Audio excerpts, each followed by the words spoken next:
আমার মুখের হাল আজ কুছ তুফানি করতে একটা হচ্ছে কনসেন্ট্রেটেড নজল সরু রাস্তা মতো করা আছে। Hello everyone, welcome back to my YouTube channel Sampita official. তো আজকে হচ্ছে শিটংয়ের সেকেন্ড ডে। ভেবেছিলাম সকাল সকাল সানলাইট আসবে, কিন্তু আসেনি। আজকে আমার ডান্স ভিডিও শ্যুট আছে, আর সেই কারণে এরকম একটা হেয়ারস্টাইল করে রাখা, যাতে কোনো রকম মানে কালার আমি সেরকমভাবে ইউজ করতে পারি না। সেই কারণে মিশো থেকে আমি এটা কিনেছিলাম, আর এটা আমার মর্নিং রুটিনে শেয়ার করেছিলাম হেয়ারস্টাইলটা। তো সেটা জাস্ট একটা দেখার জন্য ছিল যে এটা আদেও কাজ করে কিনা, অ্যান্ড এটা কাজ করে। শুনে তো চা বাগান আছে চারিদিকে। তো কালকে আমরা লোকেশন দেখতে গেছিলাম, দেখেছো অলরেডি ভিডিওতে। আজকে আমরা ফাইনালাইজ করে নিয়েছি যে কোথায় ডান্স ভিডিওটা করব, আর এটা আমার কাছে একটা ড্রিমের মতো। কারণ আমি আজ থেকে 3 বছর আগে যখন ডান্সের চ্যানেল খুলেছিলাম, যেহেতু আমি আউটডোরে ভিডিও বানাই, বোলপুরে গিয়ে ভিডিও বানাই, তো সেক্ষেত্রে আমার খুব ইচ্ছা ছিল যে আমি একটা সময় গিয়ে পাহাড়ে ডান্স ভিডিও করব।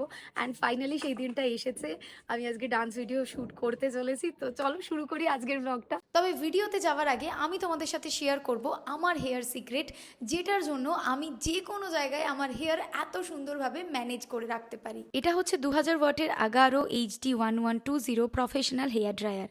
এটাই আছে পাওয়ারফুল এসি মোটর, যেটা আইডিয়াল এয়ার ফ্লো ক্রিয়েট করে এবং যেটার জন্য আমাদের হেয়ারে একটা স্যালনের মতন ইফেক্ট আসে। এটার সাথে 3টে ডিফারেন্ট অ্যাটাচমেন্ট আছে। একটা হচ্ছে concentrated nozzle, comb attachment and a diffuser. 3টে টেম্পারেচার সেটিংস এবং তার সাথে 2টো স্পিড সেটিংস আমরা পেয়ে যাচ্ছি। আমি সব থেকে বেশি ইউজ করি কনসেন্ট্রেটেড নজলটা, কারণ এটা আমার হেয়ারকে ড্রাই করার সাথে সাথে স্মুথও করে দেয়। আর সব থেকে বড় ব্যাপার, এটা আমার হেয়ারকে কখনো ফ্রিজই করে না। নেক্সট আমি যেটা ইউজ করছি এটা হচ্ছে কোম্ব, আর এটা ভীষণ হেল্পফুল, কারণ হেয়ার ডিট্যাঙ্গেল করতে ভীষণ হেল্প করে, আর তার সাথে হেয়ার ড্রাইও করে দেয় obviously. Last attachment basically curly হেয়ারের জন্য, মানে আমার এখানে কার্লি হেয়ার নয়, জাস্ট তোমাদের দেখানোর জন্য আমি এটা ইউজ করলাম। কার্লি হেয়ারকে এইভাবেই কিন্তু এটা সেট করে দেয়, আর তার সাথে ড্রাইও করে দেয়, আর এটাই কার্ল একদম নষ্ট হয় না। এটা সব থেকে বেস্ট পার্ট আমার কাছে, এটাতে আছে 2 ইয়ার্সের ওয়ারেন্টি। তো আমার যেহেতু সবসময় কাজের তাড়াতাড়ি থাকে, সেই কারণে এটা আমার কাছে বেস্ট প্রোডাক্ট। আমি ডেসক্রিপশনে লিঙ্ক দিয়ে দিয়েছি, তোমরা চাইলে ওখান থেকে এই প্রোডাক্টটা পারচেস করতে পারো। ফাইনালি আমি এখানে রেডি হয়ে গেছি, আমাদের গাড়ি এসে গেছে, আমরা যাচ্ছি নিচে। চলো একেবারে খাওয়া দাওয়া করিনি, ব্রেকফাস্ট করে দিন বেরোবো। যতটা আশা করেছিলাম ততটা বেটার হবে কিনা জানি না, যাই হোক I will try my best.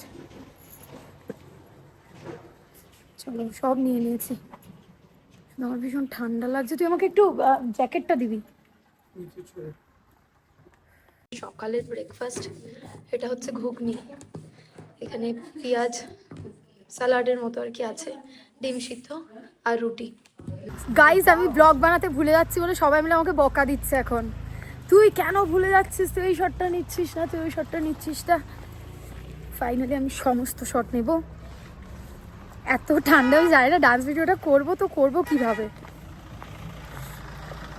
গাড়ি আসছে, সরায় সরায়। প্রচন্ড ঠান্ডা, তো ঠান্ডায় খুব চাপ।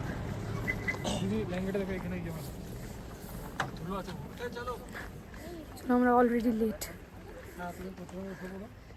আচ্ছা খালি গাড়ির উইন্ডোটা ওপেন করা যাবে না, কারণ আমার হেয়ারটা নষ্ট হয়ে যাবে।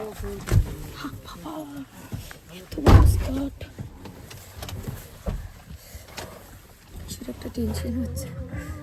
বক্স নিয়েছি আমরা, আবির সমস্ত নেওয়া হয়ে গেছে, আর ওই ইয়েগুলো ময়ূরের পালক। ওকে চলো ডান, চলে এসো। দাঁড়ান দাঁড়ান, চাপে নি, দাঁড়ান। হ্যাঁ কালকে এই করে পড়ে যাচ্ছিল, কালকে কুনাল ওঠেনি, হঠাৎ করে গাড়িটা চালিয়ে দিয়েছে, ও প্রায় পড়েই যেত। চলো আচ্ছা চলো, আজকে এবার নতুন একটা জার্নি। বেশি দূর না এখান থেকে, আমরা যেখানে আছি এখান থেকে আমরা যাচ্ছি কোথায় যেন ভুলে গেলাম। না না না, কি লেক যেন, নামথিং পোখরি। এখান থেকে 7 মিনিটের ডিস্টেন্স মোটামুটি। তো ওটাই আমরা, যেহেতু পাইন ফরেস্ট চাইছিলাম, ওটা আমরা সবার ফার্স্ট শ্যুট করব, তারপর আমরা অহলদারা ভিউ পয়েন্ট অপশনাল রেখেছি। দেখা যাক ওখানে যদি বেরিয়ে যায়। আমি একটু সানলাইট চাইছিলাম, এত এত প্রে করলাম, কিন্তু পাচ্ছি না, মানে একটা সানলাইটটা আর পাচ্ছি না। আর ওরা কালকে সবাইকে জিজ্ঞাসা করছে সানলাইট হবে কালকে, কি সানলাইট পাবো? আর সবাই বলছে যে ऐसे कैसे बोल सकते हैं। সিরিয়াসলি তোরা এমন করে সবাইকে জিজ্ঞাসা করছে সূর্য উঠবে কিনা, সেটা কে বলতে পারবে ভাই? সানলাইট নয়, সার্ফ এক্সেল পাবে। আমার আর কুনালের দুজনেরই নতুন এক্সপিরিয়েন্স পাহাড়ে। আমরা বহুবার বলতাম, ও আমাকে বলতো দিদি পাহাড়ে গেলে না এটা যা হবে। আমি হ্যাঁ ভাই পাহাড়ে যা হবে, অন্য ক্যামেরা ওর এর থেকে ভালো ক্যামেরা কিনলে দিদি যা হবে। তো ওর ভালো ক্যামেরাও হয়ে গেছে, ড্রোনও হয়ে গেছে। এবার আমরা যাচ্ছি। ভাই কেমন লাগছে? দারুণ এক্সপিরিয়েন্স লাগছে, মানে এখানে এসে একটা আলাদা ফিল হচ্ছে, মানে শান্তিটা ফিল করতে পারছি। এক্স্যাক্টলি। চলো দেখা যাক কেমন কি আমরা বার করতে পারি শুট, কিছু তো হবেই। এখানে এসেছি নামথিং পোখরি। বর্ষার সময় এই লেকটাতে জল থাকে, এখন যেহেতু এই টাইমটাতে জল একদমই থাকে না, লেকটা এরকমই শুকনো থাকে। এই যে একেবারে এই যে পাইন ফরেস্ট, এটার জন্যই আমি এসেছি। আর আমি বলেছি যে আমি যখনই ঘুরতে যাই আমি সবার প্রথম দেখে আর দেখো একটুও সানলাইট নেই, চারিদিকটা পুরো কুয়াশা। আমি জানি না ভিডিও কি করে করব না করব, তো দেখা যাক। চলো, ঠিক এরকমই একটা পাইন ফরেস্ট আমি চেয়েছিলাম। ভাই আমি পেয়ে গেছি ভাই, দেখে কিন্তু ওই দেখ কোথায় উঠেছে, দেখ কোন দিকে, ওপরে যাবি না নিচ দিয়ে যাবি? এই আমরা ওই ব্যাগকে যদি আমরা পুরো ফরেস্টটা রাখতে চাই তাহলে আমরা নিচেতে নিতে পারবো শট, আরামসে আরামসে। ও আমি তো এটাই চেয়েছিলাম। এবার কোথায় করবি বল? একটা জিনিস ব্যাপার হচ্ছে আজ কুছ তুফানি করতে হ্যায়। তো ঠান্ডা লাগছে।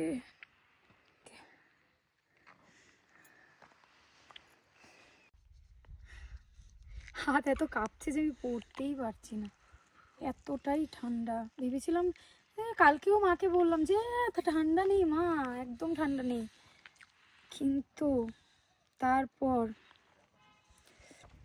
আর চারিদিকটা এত মেঘলা, আজকে যেন বেশি ঠান্ডা। আমার গোটা গায়ে কাটা দিচ্ছে, দেখো কি বলবো, আমার এত ঠান্ডা লাগছে। কি হচ্ছে কি এটা ওয়ার্ম আপ করছি, এত ঠান্ডা লাগছে, জমে যাচ্ছে হাত পা, নাহলে নাচতে পারবো না। চলো চলো উঠবে, ঠিক আছে? রেডি? পোখরির উপরে পাইন ফরেস্ট। Ready start. তাকাবে ওইদিকে, হ্যাঁ রেডি? কি করব? তাকাবে, একবার ঘুরে তাকাবে ওইদিকে। রেডি? চলো স্টার্ট। দেখে উঠবি।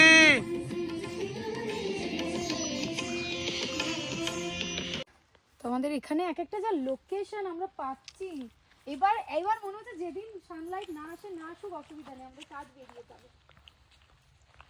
চলো, বাকি আছে এখনো শুট করা। সেরা লাগছে, হেভি লোকেশন দিদি, এইটাতেও সুন্দর লাগছে।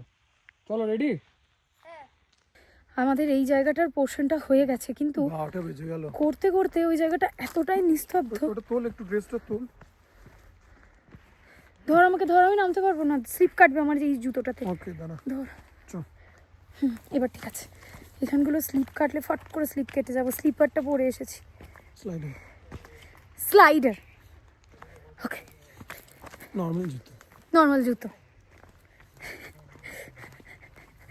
ওকে, সো ওখানটা এত নিস্তব্ধ হয়ে গেছে। কুনাল হঠাৎ করে বলছে কি যেন একটা নড়ে উঠলো, এমনিতেই শুনেছি বাঘ আছে। ভাইয়ের অবস্থা খারাপ, এত ভুল করেছে আমাদের ঘরে এত স্ন্যাক্স করে, বলো রাহুলদা, একটাও চকলেট, রাহুলদা এত চকলেট এনেছে, তখন কারোর মাথায় নেই। মানে সকালে অ্যাকচুয়ালি আমরা একটা অন্য জগতেই মানে আছি, যে সানলাইট আসবে না আসবে না, আসবে না আসবে না, এই একটা পয়েন্টে আমরা সবাই কিন্তু হয়ে গেলাম।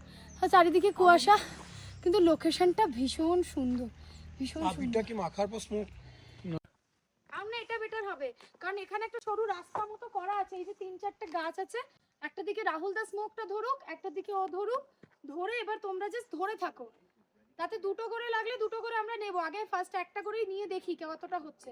মুখে আবিরটা ছড়ানো, ঠিক আছে রাধাজি, কারণ এদিক ওদিক থেকে, দু সাইড থেকে, হ্যাঁ রাধা একটা দিক ছিল, মুখটা ঘোরাবি, কোনাল ট্রানজাকশন করে ওই দিকে ঘুরে আবার শট নেবে, তুমি ওই দিক থেকে করো। জাস্ট যেদিক থেকে পারবি তোরা ছেটাতে থাকবি, খালি ওটা এন্ড করতে হবে। হ্যাঁ হ্যাঁ, স্মোক ফর্ম কমপ্লিট করে এন্ড করো।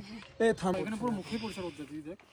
হ্যাঁ রাহুল দা কেমন লাগছে বলো? হ্যাঁ ভালো তো লাগছে, কিন্তু ঠান্ডাও লাগছে খুব, হাতগুলো লাল হয়ে গিয়েছে। আগে ঘুরে নিয়ে আমি সব রঙগুলো আবার ঢেলে দিস না, ছিটানোর সময় লাগবে, কিছুটা ঢাল যাতে আমি নিয়ে ওড়াতে পারি। যখন আবিরটা ছেটাবি দেখ সামনাসামনি ছেটাবি না, একটু কুনালির দিকে ছেটাবি, কুনালির দিকে এরকম করে। ফ্রেশ আবির। পুরো মনে হচ্ছে যেন আজকে হোলি। আপাতত এই হচ্ছে আমার মুখের হাল, আর এখনো পর্যন্ত শর্টও আসেনি। 2-2.5 ঘন্টা, মানে এতটাও আশা করিনি।